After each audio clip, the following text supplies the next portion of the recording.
What is going on, you guys? Welcome to another episode of Pack and Play, and today we got a 2-game episode where we play one guy and then another guy back to back. And we're going to be in the playoffs coming up very soon. So I want to address something. I don't know if you guys seen my Twitter. I don't know if you follow me at Ryan915 on Twitter. I'll have that in the description below. It's always in the description if you want to check that out and give me a follow. But I actually had a little bit of a scare over the past week, I guess weekend. It's nothing serious. I thought it was serious at first, and I guess so did my dad, of course. But I guess while he was carrying up bags or something, he must have... See, I don't know the official word on it, so I don't want to say anything without knowing for sure. But I guess he kind of strained his shoulder or strained his, I don't know, elbow or whatever. He said he had a lot of elbow, shoulder pain, and a little bit of chest pain. And I was asleep at the time, and I guess he had to go to the ER. And they said that lack of like oxygen, and I guess he like got himself all nervous about it and stuff like that. They said that maybe they thought he had like a minor stroke. That's not the case, though. That was actually determined not to be the case. It's just I was telling him it kind of felt like maybe you know, he messed up his shoulder or whatever, carrying up bags or whatever it was. And he may have had a panic attack. Now, I have been dealing with panic attacks since I was like 13 years old. I don't know if you guys know what panic attacks are, and it's pretty crazy. I mean, you get nervous about something like, you know, for example, messing up your shoulder, thinking you might be having a heart attack or something. You can get yourself into a state of panic as we get a touchdown there and go up by a pro pack. You can get yourself into like a kind of like a panicky situation, and you know, you lose your breath. You feel like you can't catch your breath. You know, parts of your body may go numb. Your mind is racing. You're seeing, you know, double. You know, I'm thinking something like that happened. Take a look at C.J. Mosley right there getting that touchdown. But yeah, he was pretty nervous about everything. He went to the ER. They determined, you know, at first, like I said, they said, you know, we're going to have to give you these pills because we're scared you might have a heart attack or whatever, because he was freaking out.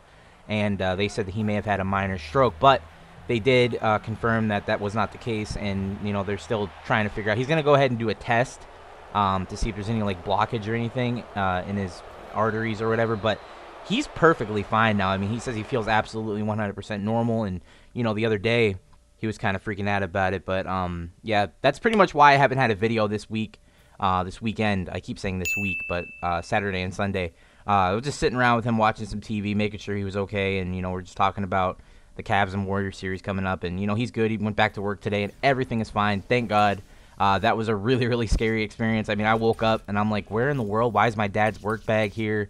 You know, what in the hell is going on? Like, he's usually at work, and then you know, 2 hours later, no one was answering phones. He comes in, walks in the house. That's how I knew, like, even if something bad happened, I mean, he was okay because he was, you know, walking in the door by himself, and he's just like, I don't know what happened. Doctors think I may have had a minor stroke, and I'm just like, well, I mean, if you did, I don't know why you're home. So, and he's like, yeah, we were clarifying some things, and they're going to call me back, and we're going to do some more stuff.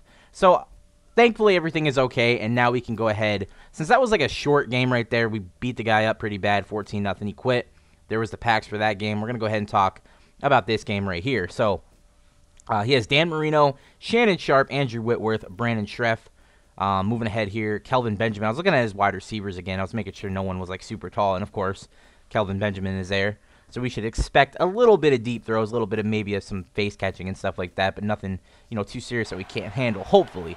So right now, we are debuting a new playbook the last 2 games, which is the Oakland Raiders, doing a lot of, you know, PA, I think it's called PA all curl or PA all slant. I'm not exactly sure what the play is called, and they pop up on the screen at some point, but I did like the look of that play. Everyone kind of goes up and does like a slant across the field, pretty deep, and it pays off pretty well. I mean, the play is definitely nice, and you'll see a lot of nice throws here from Peyton Manning. I think right here, 3rd down and 20, fine triangle, open Reggie Wayne, and he goes down to the 46-yard line. So 2 for 2, 42 yards, and now we're going to have to try to get a first down, and this is a dangerous throw, but we get it in there for Pierre Thomas, and he gets the first down for us.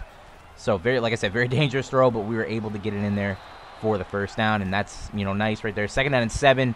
Gonna go ahead and run off to the right side, find an open Delaney Walker. It kind of looked like PA end around, but I can assure you that I am not running that play. The reason being is, you know, not just because it's a cheese play and because, you know, a lot of people are going to say, you know, you're using an easy play, you shouldn't be doing that to win games, because I don't feel like I need PA end around, you know, to have an effective game plan. Like, I mess up a lot as we go up by a pro pack, by the way. I mess up a lot and stuff like that, but, you know, you really don't need that play to win games. I'm sure, you know, later on in this season, you know, when you're playing a bunch of people with the same overall as you, you know, super 99 overall teams, you're going to have to get some form of edge, but it's a lot better to win without using plays like that. So that's why I try to, you know, stay away from that. Not only, like I said, because you guys are going to say stop running PA end around, you know, it ruined the game, and I 100% agree with that. I don't want to have to think I have to use a play like that to win games. So right here, that was a pretty crazy play he did right there. Kind of like his running back did a flat route, and he ended up catching the pass for a first down. Kind of looked like a halfback toss at first. I didn't know exactly what he did there. But he has a first down here running to the left side, and he is there 1 minute, 36 seconds to go before half. He fumbles the ball, and his guy's going to come over and grab that. 3 of my guys were there, man. Come on. Can't pick up the football. Running back goes off to the left side. It gets taken down after only a gain of 2. 3rd down and 8, trying to find something open here. He does. It is a halfback angle route to Darren Sproles. And 4th down and 2 now, trying to find something open. Going to go to a quick slant, and it's going to be batted down at the last second by C.J. Mosley. Making a lot of plays for me, man. C.J. Mosley has been doing everything, and wow.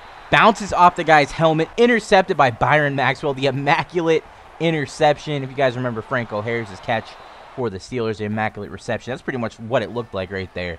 2nd down and 18. He's going to go deep, trying to find someone open, and leaping up is Kelvin Benjamin for the touchdown. Is that Kelvin Benjamin? Kind of looks like Mike Evans, but I'm pretty sure Kelvin Benjamin is number 13 as well. And right there, my opponent decides to go for 2, and he's not able to get it. We bat it down, so we're still up by that pro pack. Peyton Manning's going to go ahead and take off to the right side, try to find someone open, and we got Reggie Wayne coming out, getting that catch. I'm kind of sitting a little bit far away. Probably should sit a little bit closer to see what players are catching these balls.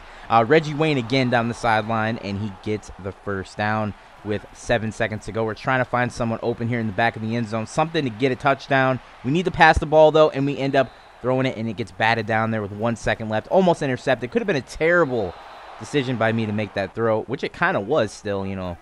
We're just lucky we got that EA cheese right there and made him drop that pick.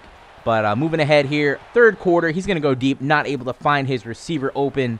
That would have been a nice play. And then right here, he finds someone open on a slant, goes down to the 28-yard line, 3rd down and 2, finds someone open on the sideline and gets that first down. First time facing Dan Marino, I think, so this is pretty cool. Goes to another slant route, again, wide open. And that's just my fault right there, making that user mistake. I didn't really want to stick with him for some reason, and I knew he was going to run like an out route again, which I covered on that play. But he takes off with Dan Marino, as I call him C3PO, and he gets a couple yards there. But intercepted on the play by Antonio Cromartie on the next play, user pick. And now we got the ball back here. Big turnover. Time to take command of this lead here. Find Pierre Thomas on a screen, and he ends up getting taken down. Loss of a couple, so that's not really what we were hoping for. Play action, trying to find someone open. Running to the right side. We find R1 open, which is Reggie Wayne. And he goes down the sideline and goes down to the 28-yard line. So 1st down and 10. Peyton trying to find someone open. Vincent Jackson to the middle, taking us down to the 22. 2nd down and 3. Pierre Thomas trying to get going here to the right side. Do a little stutter step and burst our way forward to the 11-yard line. 6 rushes, 21 yards for Mr. Pierre Thomas. Right there, we try to spin with Pierre Thomas. Try to find a hole somewhere, but we're not able to, and we end up only gaining a yard. But Vincent Jackson on the next play takes us into the end zone. I tried to disguise that right there, make sure he wasn't going to be looking at that, and kind of worked out in our favor right there as we go up by another pro pack, 17-6, with 19 seconds to go in the 3rd quarter. He's going to go ahead and go deep. We got Marcus Peters there trying to bat it down, and he ends up getting the catch with Darren Sproles. Little Darren Sproles gets a catch over Marcus Peters. My fault. My bad. I take full responsibility for that. 3rd down and 1 now. Dan Marino looking for someone open, waiting, running around, trying to find something, and still in the pocket, running around and getting sacked. I don't even know what I was trying to say there because it looks so funny. As I said, Dan Marino is pretty much C3PO, not able to move at all. And I'm sure you guys have watched Star Wars before. You know what C3PO is. Robot legs, not able to move fast at all. He goes for the onside kick and does not recover it. Now we got Pierre Thomas running, and I don't even know why I didn't try to move away from that guy. I just tried to run right at him and hit him. See if I can knock him down, but it didn't go in our favor. Michael Crabtree goes up for the jump ball, not able to bring it down. 3rd down and 8, and we have triangle wide open, but we end up going to X, which is more wide open. Vincent Jackson takes us down to the 28-yard line. Play action fake. Vincent Jackson again up the middle. Gets us down to the 11, and that's going to be the game, guys. He's going to go ahead and rage quit right there. Connection near peer has been lost. We got 2 packs to open. Let's do it. All right, guys. Finally getting to open up these 2 packs after that win that we had. A lot of craziness has been happening over the weekend, and let's see if we can get any upgrade as we get Craig Urbick. Not exactly something we can use to upgrade our team.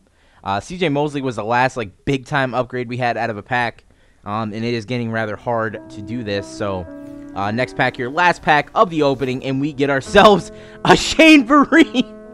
Oh my goodness, 96 overall Shane Vereen. We finally have upgraded our running back slot. If I can find sad music to play right here on the website I use for the royalty-free music or whatever it's called, I will be playing that in memory of Pierre Thomas, because Shane Vereen will be replacing him as our main starting running back. 95 speed, 98 acceleration, 97 elusiveness, 95 ball carrier vision, and 87 trucking. Pierre Thomas is only better here in carrying and in trucking, of course. So maybe, if Shane Vereen runs into a fumbling problem, we will go ahead and put Pierre Thomas back in. But as for now, Pierre, you're my boy. You've been doing it since Season 1, doing everything for our team.